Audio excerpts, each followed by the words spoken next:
আজ কার্তিক মাসের সংক্রান্তি সোমবার।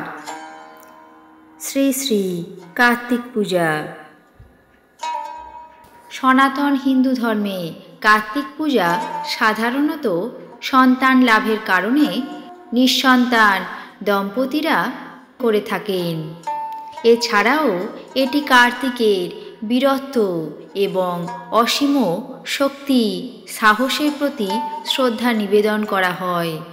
বিশ্বাস করা হয় যে এই পূজার মাধ্যমে সংসারে সমৃদ্ধি আসে, সন্তান লাভ হয়। প্রচলিত বিশ্বাস অনুযায়ী কার্তিক পূজা করলে পুত্র সন্তান অবশ্যই লাভ হয়ে থাকে। পুত্র সন্তানহীন দম্পতিরা এই পূজা করে থাকেন 3 বছর ধরে। অনেক সময় নবদম্পতিরা সন্তান লাভের আশায়ও বংশবৃদ্ধির কারণে কার্তিক পূজা করে থাকেন। কার্তিক ছিলেন দেবতাদের সেনাপতি এবং তারকাসুর বধের জন্য দেবী পার্বতী এবং ভগবান মহাদেবের থেকে তার সৃষ্টি হয়।